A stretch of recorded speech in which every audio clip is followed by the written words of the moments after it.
Salam dan bahagia Bapak Ibu guru hebat. Pada kesempatan kali ini saya akan membahas tentang pendidikan yang memerdekakan sesuai dengan pandangan atau filosofi daripada Ki Hajar Dewantara. Pendidikan yang memerdekakan itu kalau menurut saya itu adalah pendidikan yang mampu menuntun tatanan kehidupan murid. Proses menuntun murid dalam mengembangkan potensi-potensi yang ada pada dirinya. Jadi seperti yang kita ketahui, bahwasanya setiap murid memiliki karakter yang unik. Setiap murid memiliki kodrat alam maupun kodrat zaman yang berbeda. Jadi dia hadir ke sekolah itu, dia sudah ada kodrat bawaannya sendiri. Jadi pendidikan itu diharapkan bisa menuntun seluruh kodrat yang dia bawa sejak lahir, yang dia bawa dari lingkungan keluarga, dari lingkungan masyarakat sekitar begitu. Untuk memperoleh yang namanya kemerdekaan dalam belajar, tentu murid itu harus memilih, kalau kami di SMK harus memilih jurusan itu sesuai dengan minat dan bakat. Harus memilih jurusan sesuai dengan potensi yang ada pada dirinya. Jadi yang perlu saya tekankan, untuk menumbuh kembangkan yang namanya kemerdekaan belajar, itu diperlukan yang namanya kolaborasi. Kolaborasi dari kita sebagai unsur pendidik dengan orang tua siswa. Kita perlu mencari tahu tentang minat dan bakat siswa, kemudian latar belakang keluarganya, kemudian harapan dari orang tuanya, termasuk juga nanti siswa itu passionnya itu seperti apa begitu. Kita harus menggali informasi itu sebelum dia masuk ke jurusan itu.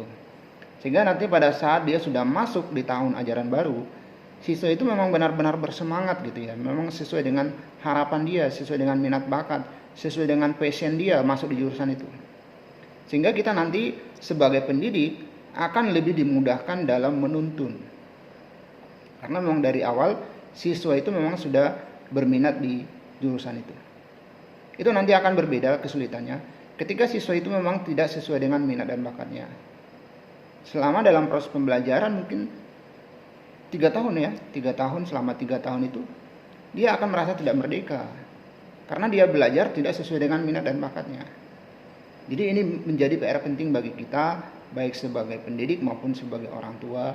Kita perlu kolaborasi dalam menyampaikan informasi tentang keberadaan daripada murid. Sehingga nanti proses pembelajaran yang diberikan oleh tenaga pendidik itu nanti bisa memerdekakan siswa.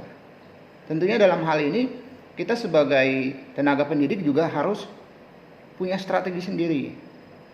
Apalagi kita sebagai guru penggerak itu harus menjalankan yang namanya nilai-nilai guru penggerak.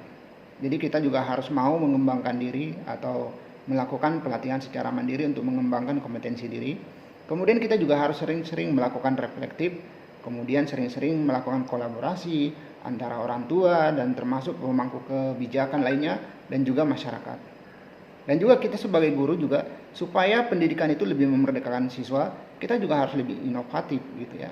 Jadi media-media pembelajaran yang kita tampilkan di depan siswa itu harus sangat menarik begitu ya, sehingga itu akan memicu yang namanya minat dan bakat siswa terhadap materi yang kita sampaikan. Kemudian yang nilai yang terakhir itu berpihak pada murid.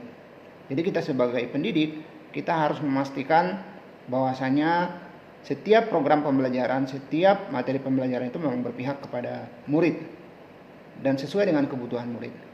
Sehingga dengan begitu Bapak Ibu, nanti akan mampu, pendidikan itu akan mampu memerdekakan murid kita. Jadi begitu Bapak Ibu, semoga kita sebagai tenaga pendidik mampu memberikan pendidikan yang memerdekakan kepada murid-murid kita sehingga mereka memperoleh kebahagiaan dan keselamatan dengan baik. Demikian dari saya, salam guru hebat, salam dan bahagia. Terima kasih.